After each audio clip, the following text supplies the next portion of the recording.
Hello and welcome to the channel. டைட்டிலில் பார்த்த மாதிரி நம்ம இன்றைக்கி ஒரு நைட் டைம் லேப்ஸ் ஷூட் பண்ண போகிறோம். உங்களுக்கு எனக்கு தெரியாது, சேனல் ஃபஸ்ட் டைம் பார்க்குறீங்கன்னா என் பேர் பிருத்திவி. என்னை எல்லோரும் மேக்ஸ்னு கூப்பிடுவாங்க. நான் 8 இயர்ஸாக ஃபோட்டோகிராஃபி பண்ணிகிட்ருக்கேன். போன வாரம் ஆஃபீஸ் மொட்டை மாடியில் நான் இந்த ஷார்ட்டை ஷூட் பண்ணேன். அது லைட் பொல்யூஷன் அண்ட் க்ளவுட்ஸ்னால அவ்வளோ கிளியராக இல்லை. ஸோ இன்றைக்கி நம்ம பாண்டி சிட்டியை விட்டு ஒரு 20 கிலோமீட்டர்ஸ் வெளியே கொடூர்ன்ற ஒரு ஊருக்கு போகிறோம். ஆஸ்ட்ரோ ஃபோட்டோகிராஃபிக்கு ஒரு ஐடியல் லொக்கேஷனாக இருக்கும்னு நான் நினைக்கிறேன். உங்களையும் நான் இந்த ஜர்னியில் கூப்பிட்டு போகிறேன். டார்க்னஸ்ன்ற ஒரு விஷயம் மோஸ்ட் ஆஃப் அஸ்க்கு அன்கம்ஃபர்டபுளான ஒரு விஷயமா இருக்கும். பட் எனக்கு அது ஒரு டைம்லெஸ்ஸான ஒரு விஷயமா தெரியுது. அதனால தான் எனக்கு ஆஸ்ட்ரோ ஃபோட்டோகிராஃபி ரொம்ப பிடிச்சிருக்கு. வீடியோ கடைசி வரைக்கும் பார்த்து என்ஜாய் பண்ணுங்கள். ஓகே, ஒரு வழியாக கொடூர் வந்தாச்சு. ஸோ இப்போ கரெக்டாக டைம் பார்த்தீங்கன்னா 10-12. இதோ ட்ரைபாடு, பேகு எல்லாத்தையும் தூக்கி போட்டு வந்தாச்சு. வர்ற வழியில் ஒரு இன்சிடெண்ட் என்ன ஆச்சுன்னா, கூடூர் ஃபுல்லாக பவர் கட்டு. ஒரு 10 மினிட்ஸ்க்கு தான். நாங்கள் ரோட்டில் வந்துட்டுருந்தப்போ மேலே ஸ்டார்ஸ் பார்த்தோம்னா செம்ம பிரைட்டாக இருந்துச்சு. செம்ம ஸ்ட்ரக்சர் நிறைய தெரிஞ்சிச்சு ஸ்டாரில். என் லைஃப்லேயே இது வரைக்கும் ஃபோட்டோவில் மட்டும்தான் அந்தளவுக்கு பிரைட்டாக ஸ்டார்ஸ் பார்த்துருக்கேன். நேரில் என் கண்ணால் பார்த்ததே கிடையாது. ஸோ அதான் ஒரு கோர் மெமரி அன்லாக் ஆகிடுச்சு. பயங்கர பயங்கர பயங்கர பியூட்டிஃபுல்லாக இருந்துச்சு. அது வேறு மாதிரி. அது எக்ஸ்ப்ரெஸ் பண்ணுறது எப்படி எனக்கு தெரில. பட் ஹோப்ஃபுல்லி ஃபோட்டோலையும் இன்றைக்கி நமக்கு கிடைக்கும்னு நினைக்கிறேன். நான் இதுக்கு முன்னாடி ஷூட் பண்ண ஷாட்டில் 8 second exposure, 9 second interval, 400 shots. எனக்கு கிடச்சது 16 செகண்ட்ஸ் கிடச்சிது. 25 ஃப்ரேம்ஸ் பர் செகண்ட் டைம் லாப்ஸாக. ஸோ இன்றைக்கி என்ன கோல் அப்படின்னு பார்த்தோன்னா, 1000 ஷாட்ஸ் எக்ஸ்போஷர் டைம் எவ்வளோ வரும்னு எனக்கு தெரில. நம்ம ஏர்லியாக தான் இருக்கும். அதனால் பிரச்சனை இருக்காதுன்னு நினைக்கிறேன். டைமிங் வச்சு பார்த்தோம்னா போக போக ஸ்டார்ஸ்லாம் இன்னும் பிரைட்டாக தான் ஆகிட்டுருக்கு. ஸோ எந்த இஷ்யூஸும் இருக்காது. நான் ஷாம் வீட்டு வாசலில் இருக்கேன். ஷாம் இப்போ எங்கேயோ போயிருக்கான் போல். அவன் வந்த உடனே கிளம்பி லொக்கேஷனுக்கு போக வேண்டியதான்.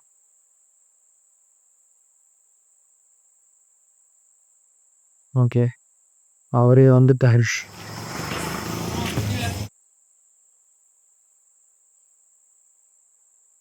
ஓகே, இப்போ நாங்கள் லொக்கேஷனில் இருக்கோம். அங்கே கேமரா செட்டப் பண்ணி இன்டர்வல் ஷூட்டிங் போயிட்டுருக்கு.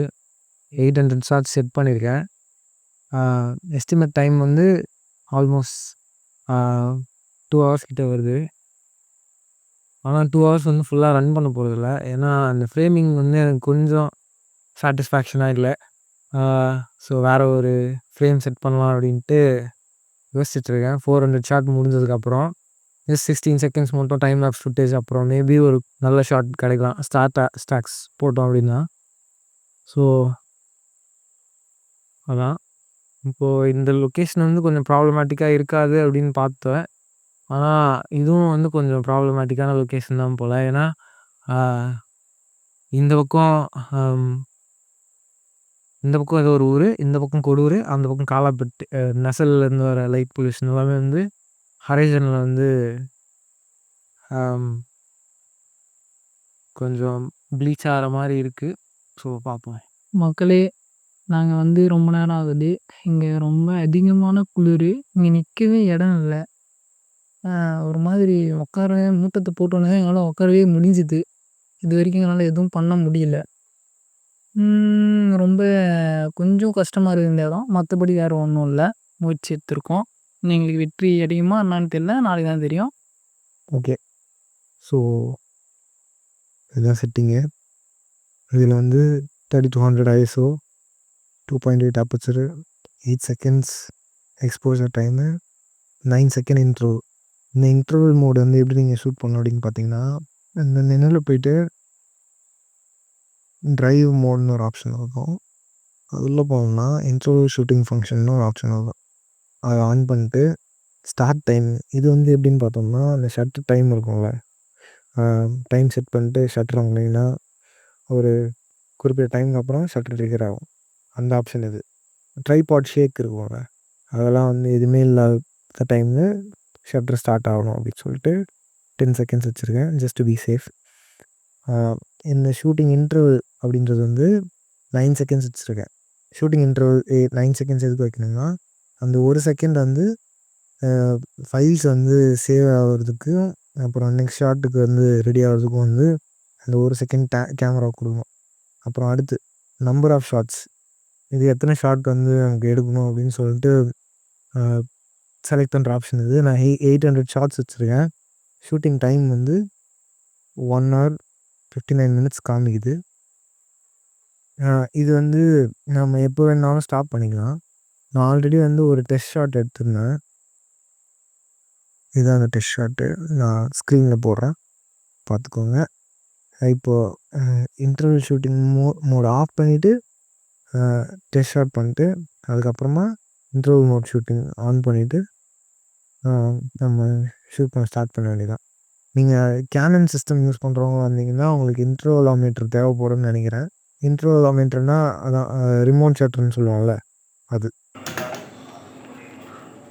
ஆக்சுவலி நீங்கள் கேனன் சிஸ்டமில் ஷூட் பண்ணுறீங்க அப்படின்னா உங்களுக்கு இன்டர்வலாமீட்டர் தேவைப்படாது. அதாவது EOS R5 R6 அந்த மாதிரி ஷூட் பண்ணுறீங்க அப்படின்னா உங்களுக்கு இன்டர்வலாமீட்டர் தேவைப்படாது. ஒரு ஜஸ்ட் ஆர் ஷூட் பண்ணுறீங்க அப்படின்னா உங்களுக்கு இன்டர்வலாமீட்டர் தேவைப்படும். ஸோ இது வந்து R6. இது வந்து மெனு போனோம்னா இதில் ஃபஸ்ட்டு மெனுவில் 6th டாப் போய் அதில் பார்த்தீங்கன்னா இன்டர்வல் டைமர் இருக்கும். அதை போய் எனேபிள் பண்ணி நம்ம ஷூட் பண்ணிக்க வேண்டியதான். So back to the video. So இதுக்கு முன்னாடி ஷூட் பண்ண ஃப்ரேமோட இந்த ஃப்ரேம் கொஞ்சம் பெட்டராக இருக்க மாதிரி தோணுது. ஸோ பார்க்கலாம் எப்படி வருது அப்படின்னு சொல்லிட்டு ஷட்டர் ப்ரெஸ் பண்ணப்போம். ஸோ ஸ்டாண்ட் பை காமிக்குது. 6 5 4 3 2 1.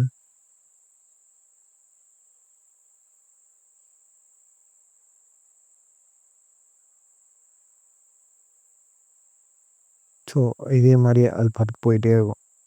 நான் 800 ஷாட்ஸ் வச்சுருக்கேன். ஏன்னா அது வச்சா ஒரு 32 seconds கிட்ட ஃபுட்டேஜ் கிடைக்கும்னு நினைக்கிறேன் டைம் லேப்ஸாக.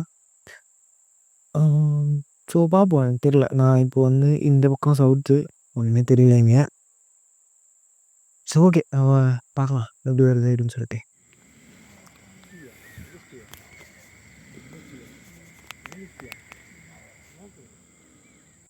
ஓகே, மணி இப்போது 2:11. 2 ஷாட்ஸ் இப்போ ஷூட் பண்ணியிருக்கோம். அதில் வந்து ஃபஸ்ட்டு ஷாட் வந்து இங்கே பின்னாடி இந்த லைட் ப்ளூமால் கரெக்டாக தெரியல. அதாவது ஹரைசனில் மட்டும் கொஞ்சம் ப்ராப்ளம்ஸ் இருந்துச்சு. செகண்ட் ஃப்ரேம் பண்ண ஷாட்டில் வந்து அந்த ப்ராப்ளம் இல்லை. ஆனால் சப்ஜெக்ட் வைஸ் அதாவது காம்போசிஷன் வைஸ் அவ்வளோவா சென்சிபிளாக இல்லை. இருந்தாலும் ரிசல்ட் வந்து ஆல்மோஸ்ட் வந்து நல்லாவே இருந்துச்சுன்னு சொல்லலாம் அப்படின்னு நினைக்கிறேன். தெரில.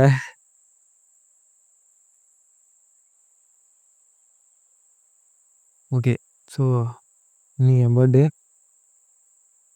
போன வருஷம் வந்து அவ்வளோ ஒன்றும் நல்லாலாம் போகல. எனக்கு ஐசோலேஷன்ற ஒரு விஷயம் வந்து அவ்வளோ ஒன்றும் புதுசான விஷயம் ஒன்றும் கிடையாது. ஏன்னா என் ஹோல் லைஃப் வந்து அப்படி தான் போச்சு. இருந்தாலும் வந்து இந்த வருஷம் வந்து அதை நான் ரொம்ப ஃபீல் பண்ணேன், ரொம்ப ஐசோலேட்டடாக இருக்கிறது. ஏன்னா வந்து யாருமே வந்து கூட இல்லாமல் ஒரு மாதிரி ரொம்ப ரொம்ப தனியாகவே போயிட்டு இருந்த மாதிரி தான் இருந்துச்சு இந்த வருஷம் ஸ்பெசிஃபிக்கலி. நான் என்ன சொல்ல வரேன்னா, எனக்கு அது வந்து ஒரு பிரச்சனைலாம் கிடையாது. நான் தனியாக இருக்கிறது வந்து ப்ரிஃபர் பண்ணுவேன். நான் 2 ஃபோன் வச்சுருப்பேன். யாராவது ஃபோன் பண்ணாங்கன்னா எடுக்க மாட்டேன். ஏன்னா எனக்கு தனியாக இருக்கிறது பிடிக்கும். ஆனால் அது அது என்னன்னு தெரில, அது ஒரு இஷ்யூன்னு நினைக்கிறேன். எனக்கு எனக்கு எனக்கு வந்து ஒருத்தவங்க கிட்டேருந்து ஒரு கனெக்ஷன் வந்து க்ரியேட் பண்ணோம் அப்படின்னு சொல்லிட்டு ஒரு ஒரு ஒரு நீடு இருக்கும்னு வச்சுக்கோங்க. இல்லை, ஒருத்தவங்க வந்து என்னை பற்றி கேர் பண்ணணும் அப்படின்னு சொல்லிட்டு நான் வந்து ரொம்ப ஆசைப்படுவேன். பட் ஆனால் வந்து யாராவது என்னை பற்றி கேர் பண்ணாங்க அப்படின்னா எனக்கு அது வந்து அது எப்படி வந்து ரிசீவ் பண்ணுறதுன்னு தெரியாது. நான் அந்த டைமில் வந்து அவங்கள வந்து அவாய்டண்ட்டாக இருப்பேன் அவங்கக்கிட்ட. அவாய்டண்ட்டே வந்து அவங்கள புஷ் பண்ணுறது, ஒரு மாதிரி தள்ளியே வச்சுக்கிறது.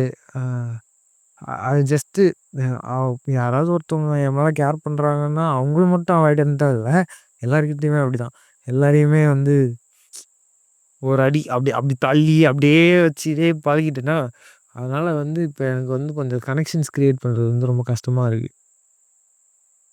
அ இப்போ அ அ அதனால தான் வந்து எனக்கு வந்து இந்த ஐசோலேஷன்ன்ற ஒரு விஷயம் வந்து ரொம்ப ரொம்ப வந்து ஒரு ரொம்ப ஃபில்ட்டான ஒரு விஷயமா இருக்குன்னு நான் நினைக்கிறேன். ஆ ஸோ அதனால தான் வந்து இந்த இந்த whole point of making this வீடியோவே வந்து அதான். எனக்கு வந்து எனக்கு வந்து இப்போ ஃபோட்டோகிராஃபின்றது வந்து நான் எனக்கு எனக்கு ரொம்ப ரொம்ப ஒரு புடிச்ச உலகத்திலேயே ரொம்ப புடிச்ச ஒரு விஷயம் அப்டின்னா, ஸ்டன்னிங்கா இருக்க இமேஜஸ் வந்து கிரியேட் பண்றது. ஒரே ஒரு விஷயம் தான். எனக்கு அது பண்ண பிடிக்கும். எனக்கு தனியா பண்ண பிடிக்கும். ஒரு டீமா பண்றதும் பிடிக்கும்.